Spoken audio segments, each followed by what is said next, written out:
লাইলাতুল কদরে করার জন্য স্পেশাল আমল নবী করিম সাল্লাল্লাহু আলাইহি সাল্লামের পক্ষ থেকে রেকমেন্ডেড আমল একটাই আছে, সেটা হলো মায়ের সাথে তারা বর্ণিত হাদিসে যে দোয়ার কথা আমরা জানি, সেটা হলো আল্লাহুম্মা ইন্নাকা আফুউন তুহিব্বুল আফওয়া ফাফু আন্নি। হে আল্লাহ, আপনি ক্ষমাশীল, ক্ষমাশীলতাকে পছন্দ করেন, অতএব আমাদেরকে ক্ষমা করে দিন। এই দোয়া বেশি বেশি করে করা।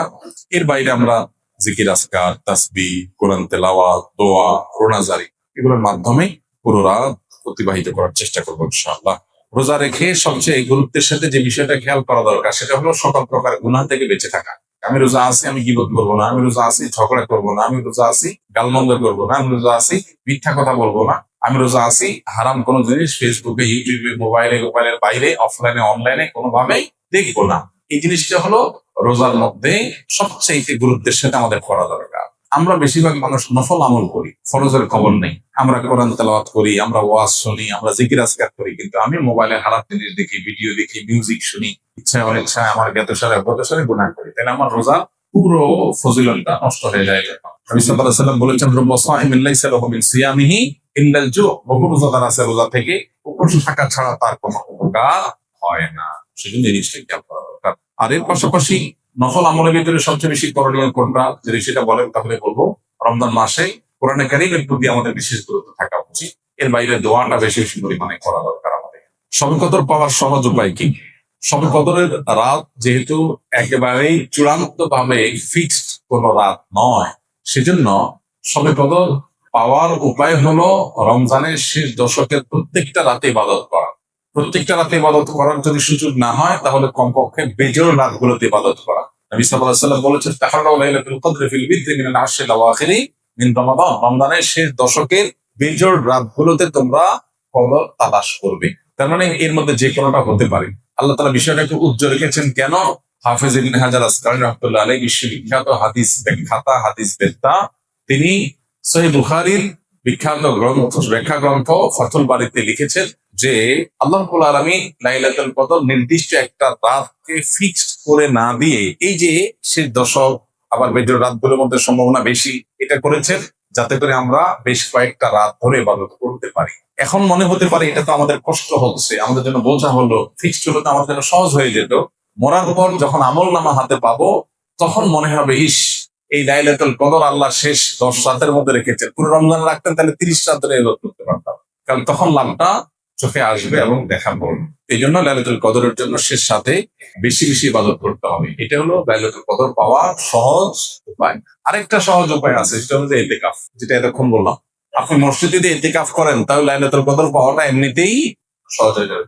এমনকি ইতিকাফকারী ব্যক্তি, যদিও শেষ দশকে নবী সাল্লাল্লাহু আলাইহি ওয়াসাল্লাম রাত জেগে থাকতেন, যদি কোনো কারণে তিনি ঘুমাতে হয়েছে, ঘুমিয়েছিলেন, তারপরে ইতিকাফকারী ব্যক্তি ঘুমাইলেও সেটা ইবাদতের মধ্যে। বাসার ঘুম আর মসজিদে ইতিকাফকারী ঘুমের মধ্যে পার্থক্য আছে। মসজিদে অবস্থানটাই ইটসেলফ একটা ইবাদত। অতএব আপনি যদি চান যে আমার লাইলাতুল কদর মিস না হোক, তাহলে তার জন্য সবচেয়ে মোক্ষম সুযোগ এবং সবচেয়ে সহজ উপায় হলো ইতিকাফ করা। ইতিকাফ অত্যন্ত প্রেমময় একটি ইবাদত, যেটা খুব ভেতর থেকে ফিল করা যায়। আল্লাহর সাথে একান্তে কথা বলা যায়, অনুভব হবে যে আমি আল্লাহর ঘরে আছি, আল্লাহর ঘরে হাজির হয়ে গেছি। সবাই বের হয়ে যাচ্ছে, আমি বের হচ্ছি না, কারণ আমি আল্লাহর ঘরের বন্দী, নিজেকে বন্দী করে ফেলেছি। অন্যরকম এক ফিল আসবে ইনশাআল্লাহ। শবে কদরের অন্যতম আমল হল রাতে দাঁড়িয়ে ইবাদত করা, নামাজ পড়া।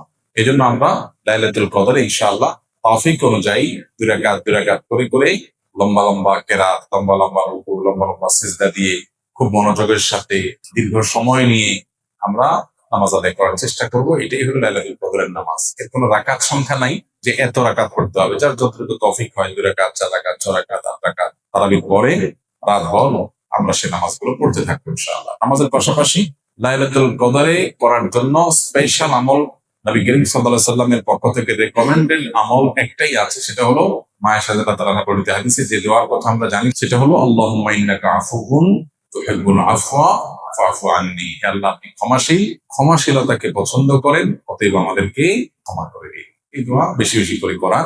এর বাইরে আমরা জিকির, আজকার, তাসবিহ, কোরআন তেলাওয়াত, দোয়া, রোনাজারি এগুলোর মাধ্যমে পুরো রাত অতিবাহিত করার চেষ্টা করবো ইনশাআল্লাহ। নামাজের ক্ষেত্রে বিশেষ কোনো নামাজ নাই যে লাইলাতুল কদরের এরকম এত রাকাত নামাজ, প্রথম রাকাতে অমুক সূরা এতবার, তমুক সূরা এতবার, এরকম কোনো বিশেষ নিয়ম নাই, বরং অন্য যে কোনো নামাজের মতো যে কোনো সূরা দিয়ে আমরা নামাজগুলো পড়তে পারি। নামাজের ক্ষেত্রে বিশেষ কোনো নামাজ নাই যে লাইলাতুল কদরের এরকম এত রাকাত নামাজ, প্রথম রাকাতে অমুক সূরা এতবার, তমুক সূরা এতবার, এরকম কোনো বিশেষ নিয়ম নাই, বরং অন্য যে কোনো নামাজের মতো যে কোনো সূরা দিয়ে আমরা নামাজগুলো পড়তে পারি। এর বাইরে আমরা জিকির, আজকার, তাসবিহ, কোরআন তেলাওয়াত, দোয়া, রোনাজারি এগুলোর মাধ্যমে পুরো রাত অতিবাহিত করার চেষ্টা করবো ইনশাআল্লাহ। ভালো মা বাবা হওয়ার জন্য কোন বিষয়গুলো বেশি গুরুত্ব দেওয়া প্রয়োজন সংক্ষেপে যদি বলতেন। আদর্শ মা বাবা, যে মা বাবা আল্লাহর কাছে রিওয়ার্ড পাবেন তাদের এই প্যারেন্টিং এর জন্য, সেই মা বাবা হওয়ার জন্য সবচেয়ে গুরুত্বপূর্ণ বিষয় হলো কোরআন এবং হাদিস একজন মা বাবা যে করণীয় গুলো, হুকুকুল আওলাদ বা সন্তানদের যে হকগুলো বলেছে সেগুলো ভালো করে বোঝা এবং সেগুলো আমল করা। আমাদের দেশে মা বাবার অধিকার নিয়ে অনেক ওয়াজ হয়, আলোচনা হয়, সন্তানের অধিকার নিয়ে খুব বেশি ওয়াজ আলোচনা হয় না। কেন হয় না? এর একটা কারণ হলো যে মানুষ প্রকৃতিগত ভাবে সন্তানের প্রতি দয়া মায়া করে। মা বাবার প্রতি মানুষের প্রকৃতিগত দায়িত্বশীলতা যতটা অনুভব হয়, মা বাবা সবসময় সন্তানদের খুশি করার জন্য, তাদের ভালোর জন্য চেষ্টাটা তুলনামূলক তার চেয়ে বেশি করে, অর্থাৎ প্রকৃতিগত ভাবে হয়। এই জন্য ওয়াজটা কম হয়। কিন্তু এটার কারণে যেটা হয়েছে, অনেক মা বাবা সন্তানের প্রতি কর্তব্যগুলো তারা বুঝেন না। কিয়ামতের ময়দানে কিন্তু এই কর্তব্য আদায় না করার কারণে আল্লাহর কাছে জবাবদিহিতার মুখোমুখি হতে হবে। এই জন্য আপনি মা বাবা হয়েছেন দেখে শুধু তাদের কাছ থেকে আপনার পাওনা আছে, আপনার কোনো কর্তব্য নাই এমনটি মনে করার কোনো কারণ নাই। তো আদর্শ মা বাবা হওয়ার জন্য মা বাবা হিসাবে সন্তানের হক গুলো কি সেগুলো জানা গুরুত্বপূর্ণ। যেমন ফর এক্সাম্পল, সন্তান পৃথিবীতে আসারও আগে থেকে তার হক শুরু হয়ে যায়। কিভাবে? আপনি অবিবাহিত, আপনি বিয়ে করবেন, তাহলে আপনি একজন দিনদার জীবন সঙ্গিনী খুঁজবেন। কেন? যাতে করে আপনার অনাগত যে সন্তান সন্ততি তারা যেন দিনদার থাকে। মা যদি আল্লাহ বিরু হয়, সন্তান আল্লাহ বিরু হবে। ওই চিন্তা থেকে আপনি ভালো মা তালাশ করলেন, এটা কিন্তু সন্তানের হক আপনি আদায় করলেন। আর আপনি ওইটা মাথায় রাখলেন না, আপনি টাকা পয়সা অন্যান্য বিষয়গুলোকে মাথায় রাখলেন, তাহলে আপনার সন্তান দিনদার আদর্শবান আল্লাহ বিরু হওয়ার বিষয়টাকে আপনি খেয়াল করলেন না, তাহলে সন্তানের অধিকার নষ্ট করলেন একরকম। ঠিক একইভাবেই স্ত্রী সহবাসের সময় যে দোয়া পড়া হয়, এই দোয়ার মধ্যে কিন্তু অনাগত সন্তান যেন ভালো হয়, নেক হয়, শয়তানের পাকড়াও থেকে রক্ষা পায় যেন দোয়া করা। এটা কিন্তু সন্তান চিন্তা থেকেই আসে। সন্তান জন্ম নেওয়ার পর তার জন্য ডান কানে আজান, বাম কানে ইকামতের যে আমল মুস্তাহাব আছে, এর পাশাপাশি তার জন্য দোয়া আছে,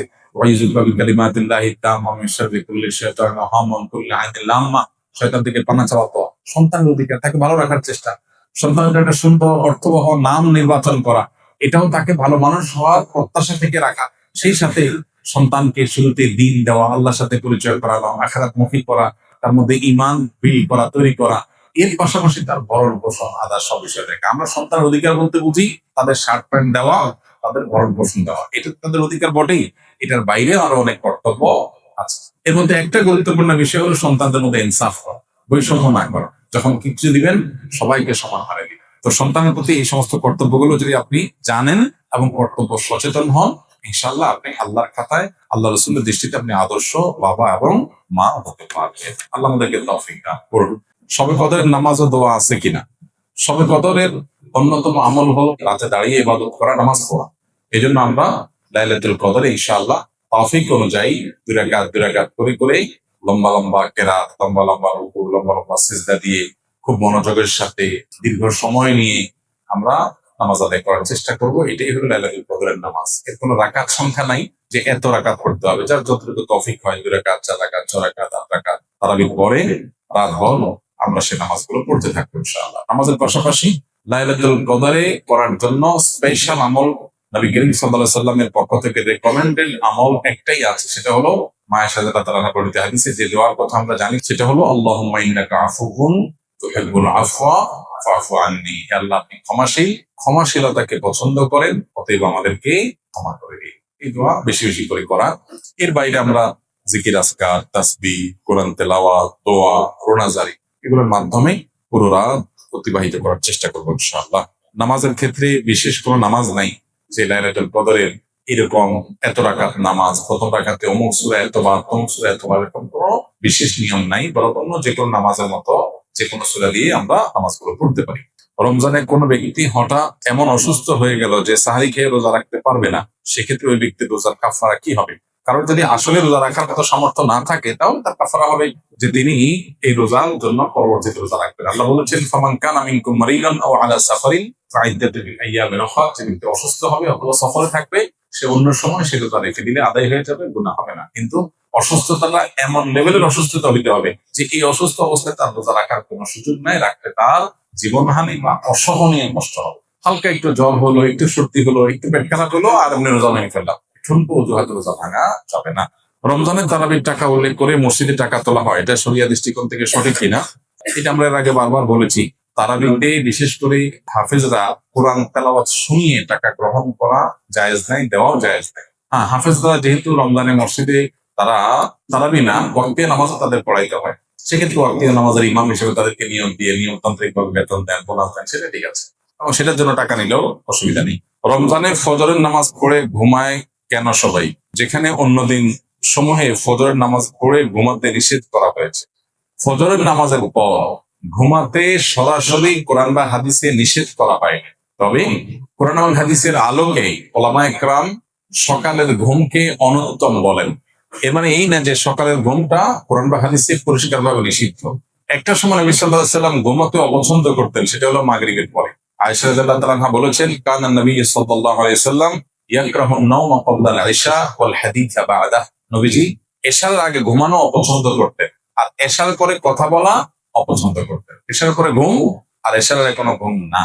এর বাইরে ফজরের পরে তিনি সাধারণত তার যে লাইফস্টাইল, তার যে দৈনন্দিনের রুটিন ছিল, সেখানে ফজরের পরে ঘুমের রুটিন ছিল না, বা ঘুমের রুটিন পাওয়া যায় না। তিনি ফজরের পরে ব্যক্তিগত আমল করতেন, জিকির আজকার করতেন, লম্বা সময় ধরে অন্যান্য কাজ করতেন।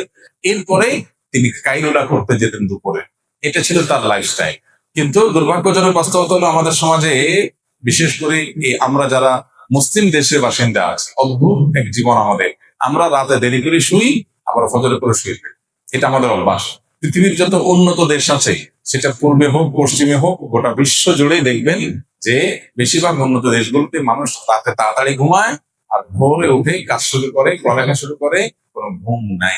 মুসলিম কান্ট্রি গুলো অদ্ভুত, যে আমাদের অভ্যাসটা হলো তার উল্টা। মিডিল ইস্টেও বলেন, এশিয়াতেও বলেন, মুসলমানদের অবস্থায়। অর্থাৎ নবীজি সাল্লাল্লাহু আলাইহি ওয়াসাল্লামের সুন্নাতটা আমাদের মধ্যে নাই, অমুসলমানদের মধ্যে, তাদের হয়তো একগতসারেও তাদের মধ্যে আছে। তো যাই হোক, এটা হলো সকালের ঘুমের কথা। এখন কত রমজানে যে মানুষ সকালে ঘুমায়, এর উত্তর হলো যে রমজানেও যদি কেউ সকালে না ঘুমিয়ে থাকতে পারে সেটা ভালো। কিন্তু পৃথিবীর সেট আপটা এমন ভাবে করা হয়েছে যে 9টা to 5টা অফিস, স্কুল, কলেজ, মাদ্রাসা সব এরকম করা হয়েছে। কেন আর্লি মর্নিং একদম ভোরে শুরু হয়ে দুপুরের মধ্যে শেষ হয়ে যাবে, এমন হতে পারতো না? তার কারণ দুপুরে সে রেস্ট করতে পারতো, রাতে তাড়াতাড়ি ঘুমিয়ে যেত, সকাল উঠে কাজ শুরু করতো। এই যে আমাদের একটা সিস্টেম ডেভেলপ হয়েছে, যে সিস্টেমটার মধ্যে সুন্নাহ পালন করাটা কঠিন, এরকম পরিস্থিতিতে কারোর যদি অসুবিধা হয়, তিনি রমজানে তারাবি পড়ে শুধু 10:30 11টা বেজে গেছে, আবার ওদিকে তার সকালে উঠে অফিসে যেতে হবে, সারাদিনের জন্য রেস্টের সুযোগ পাবেন না, তিনি যদি সকালে ঘুমান, গুনাহ হবে না। বুঝে আসছে কথা? তবে সকাল সন্ধ্যার যে দোয়াগুলো, সেগুলো অন্তত পড়ে তারপর শোয়া উচিত। আরো ভালো হয় যদি এশাকটা পড়ে তারপর শোয়া হয়, আরো ভালো হয় যদি চাষটা পড়ে তারপর শোয়া হয়। কিন্তু যদি কেউ এটা না পারেন, তাহলে এটা তার গুনাহের কারণ হবে না ইনশাআল্লাহ তাআলা, কারণ এটা পরিষ্কার ভাবে কোনো গুনাহ বা নিষিদ্ধ কোনো বিষয় নয়।